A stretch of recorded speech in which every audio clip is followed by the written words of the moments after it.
ọ̀rọ̀ tún ti bẹ́yìn yọ o eégún aláré ẹ̀yìn èèyàn àwọn bandit tún wọnú ilé ìjọsìn Ekwa Church tí ń bẹ nípínlẹ̀ Kwara lọ́jọ́ Sunday yìí tí wọ́n kó àwọn ọmọ ìjọ tí ń lọ sí bíi 8 ọ̀tọ̀ọ̀tọ̀ àtìyàwó pásítọ̀ wọ́n ní wọ́n ti kàn sáwọn bandit yẹn. Àwọn bandit yẹn ti bẹ̀rẹ̀ sí ní pé àwọn fámìlì wọn lọ́kọ̀ọ̀kan léjèèjì. Ẹ̀yin kan sọ wípé ọ̀nà wo ni wọ́n ń gbà láti máa fi pe fámìlì wọn. Fóònù tí wọ́n bá mọ́ gbogbo wọn lọ́wọ́ tí wọ́n ká mọ́ gbogbo wọn lọ́wọ́ fóònù yẹn náà ni wọ́n ń lò tí wọ́n fi ń pe gbogbo àwọn aráalé lọ́kọ̀ọ̀kan léjèèjì. Pé èló ni wọ́n sọ pé àwọn fẹ́ gbà fowó ransom. Wọ́n ní 1 billion naira làwọn fẹ́ gbà kó tó di pé àwọn yọ̀ǹda àwọn èèyàn 8 táwọn ṣẹ̀ṣẹ̀ lọ kó lọ́jọ́ Sunday. Wò ó pásítọ̀ chọ́ọ̀chì yìí ó fi gbé ta o. Ó ní pé ó kù díẹ̀ kí gbogbo àwọn wọnú chọ́ọ̀chì lọ́jọ́ yẹn lẹ́nìkan sáré wá ta àwọn lólobó pé àwọn bandit ti ń bọ̀ wá sínú ilé ìjọsìn yìí o. Pásítọ̀ ní bóun ṣe fẹ́ wọnú ilé ìjọsìn báyìí pé òun sọ fún gbogbo àwọn ọmọ ìjọ pé ó yá ẹ tètè máa lọlé ó ń bọ̀ báyìí àwọn là ń dẹ́ẹ̀dẹ́ o. Bẹ́ẹ̀ ni kódà pásítọ̀ yìí pásítọ̀ Timothy ó ní fẹ́ǹsì lòún gùn. Pásítọ̀ ò rántí kó ta ìyàwó tiẹ̀ lólobó.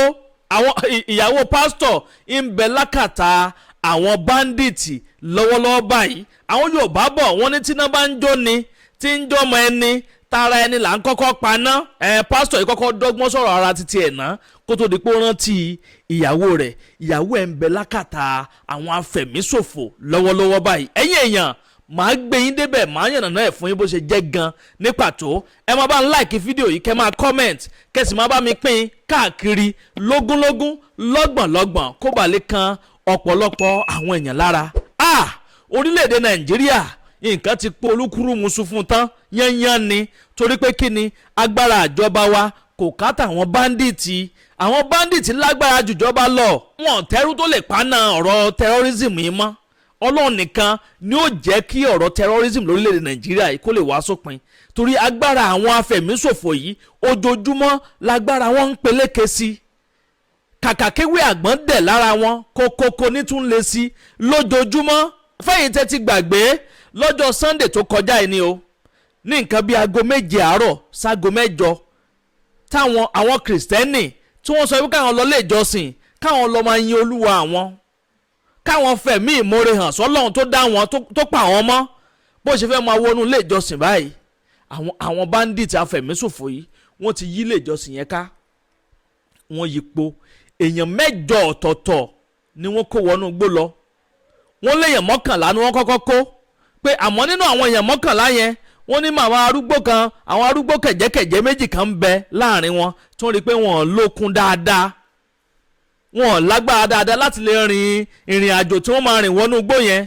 Bẹ́ẹ̀ lọ́mọ kékeré kan náà bẹ́ẹ̀ wọ́n ní wọ́n kọ̀ ra fún àwọn 3 yẹn wọ́n rà kó gbó wọn jù sí inú chọ́ọ̀chì.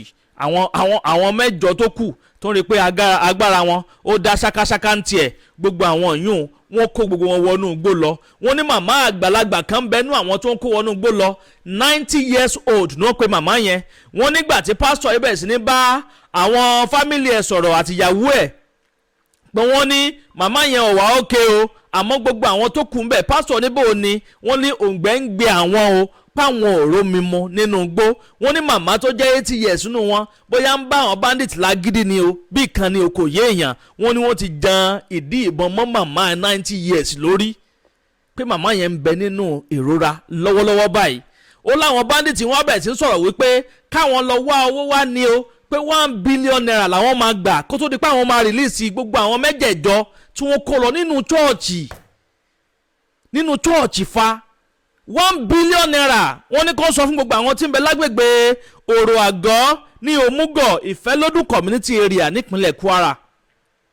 Wọ́n ní kó sọ fún gbogbo àwọn tí ń bẹ lágbègbè yẹn kí wọ́n tètè máa dáwó jọ ní o owó onírú owó aláta kí gbogbo wọn tètè máa dáwó. Pásítọ̀ yẹn sọ pé àwọn ti rẹ 1 million jọ kọ́tẹ̀ kọ́kọ́ gba 1 million lọ́wọ́ àwọn náà. Wò ó wọ́n láwọn bandits kọ̀ jálẹ̀ wọ́n fárígá. Wọ́n ní kódà wọn bá mú 20 million wá 50 million àbọ̀ 100 million páwọn ò gbà ó pé 1 billion yẹn gangan làwọn máa gbà pé kò já létí. Ẹ̀yin èèyàn wọ́n láwọn bandits padà hẹ́ǹdé kọ́ọ̀lù mọ́ pásítọ̀ létí ni o.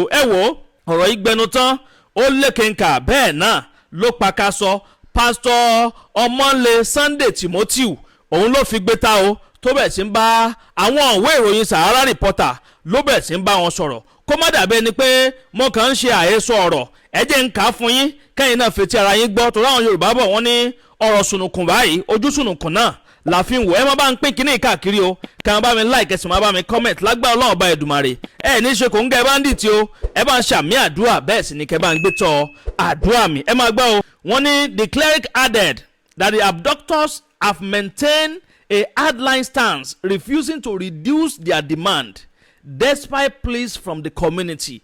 wọ́n ní gbogbo àwọn tí ń bẹ lágbègbè yẹn pátápátá wọ́n ti rawọ́ ẹ̀bẹ̀ àmọ́ àwọn afẹ̀míṣòfò yìí wọ́n gbọ́ payán wọ́n gbọ́ nǹkan kan tí wọ́n ti gé tí wọ́n lọ. wọ́n ní they call us and told us that the victims are in good spirits but they demanded 1 billion naira from all the community in Aruago. We are pleading with them to leave Aruago and focus on the victims that were kidnapped, but they did not listen to us yesterday, he said. He further disclosed that when the kidnapper re-established contact, the community attempted to negotiate by offering 1 million naira, but the terrorists dismissed the proposal and warned against further attempts at bargaining. wọ́n ní wọn gbọ́dọ̀ ná ara pé àwọn ò fẹ́ ìdúnàdúrà ara lórí ọ̀rọ̀ yìí 1 billion naira táwọn fẹ́ yẹn gangan òun làwọn fẹ́ o. But today they responded and we are begging them with 1 million naira. They told us not to talk even about 20 million, 50 million or 100 million, and they switched off the phone. Since then we have not been able to hear from them. Pastor Timothy ló sọ bẹ́ẹ̀. ẹ̀yin èèyàn ọ̀rọ̀ ìgbẹ́nu tán ó lékè nkà bẹ́ẹ̀ náà ló pakasọ ẹ̀rí bí táwọn ìjọba orílẹ̀-èdè Nàìjíríà tún bá wa dé báyìí. ṣẹ́yìn lérò pẹ̀lú gbogbo ìròyìn tá à ń gbọ́ lọ́tún lọ́sì wọ́n ń jínigbé lánàá wọ́n ń jínigbé lónìí wọ́n ń jínigbé lójoojúmọ́ àti rìn lóru ọ̀sán gangan wọ́n ń jiyàn gbé ká má tiẹ̀ ti sọ̀rọ̀ nípa pé yẹn ń travel lọ́gànjọ́ òru. ṣẹ́yìn lérò pé kíní ń bọ̀ wá sópin anytime soon ṣá.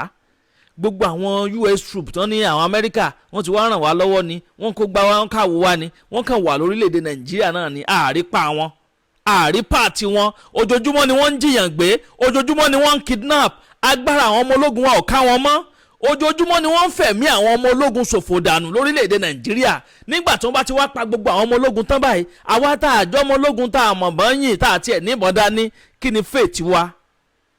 àfikọ́ náà ọba Èdùmàrè kó tètè wá bá wa dá sọ̀rọ̀ tí ń bẹ ńlẹ̀ yìí. ẹ̀yin àmì ẹjẹ́ darapọ̀ ní abala àríwú tí kẹ́ bá mi comment kẹ́ máa like kẹ́sì má bá mi pín fọ́nrán ìkáàkiri lógúnlógún lọ́gbọ̀nlọ́gbọ̀n kó bá yẹ tètè kan ọ̀pọ̀lọpọ̀ àwọn èèyàn lára ní rí jù báyìí lọ lórí ilé tí a mú wá fún yín ní sáà yìí bó bá tún ṣe lọ lórí ọ̀rọ̀ yìí gbogbo ẹ̀ pátápátá náà lẹ́ẹ̀ láǹfààní láti máa gbọ́ lórí ìkànnì Àdàbà tẹlifíṣàn Àdàbà ọ̀nà ní à ń sùngbẹ́ iná ń jó ẹ̀yẹlégbèrà ńlẹ̀ Àdàbà àtúntì fòfẹ̀rẹ̀ awọ̀lú sọ̀lúdẹ̀rọ̀ pẹ̀sẹ̀. agbe ní gbére pàdé olókun àdùkò ní gbére pàdé ọlọ́sà òdìdẹrẹ́ ní gbére pàdé wọn lóde ìwò fún ìwọ ọmọkùnrin tí nǹkan rẹ̀ ò ṣe déédéé ìwọ ọmọkùnrin tí ṣàyàwó rẹ̀ ó ṣẹ̀ṣẹ̀ mọ gbọ́ jìgìjìgì lára lójú lọ mú kára rẹ̀ ó tó le ìwọ ọmọkùnrin tó ń retí ọmọ bíbí ìwọ ọmọkùnrin tó fẹ́ ṣe nǹkan tó dáa láyé pẹ̀lú aya rẹ̀ tí ìfàyàlòyà tí ó fi di nǹkan tó dáa ìwọ tásítọ̀ rẹ̀ ń sàn tí ò kí tó láti dọmọ ìwọ ọkùnrin tára rẹ̀ ò le ìwọ ọkùnrin ṣẹ̀ẹ̀kan dìde ìwọ ọkùnrin tátàn rẹ̀ ò dúró déédéé ìwọ ọkùnrin tó ń retí ọmọ ìwọ ọkùnrin tó ṣẹ̀ṣẹ̀ ṣègbéyàwó ọgbọ́ capable herbal energy capsule ló nílò fún gbogbo àìṣedéédéé ara rẹ̀ kó o lè jẹ́rìí sọmọ bíbí àti nǹkan tó dáa láti ṣe.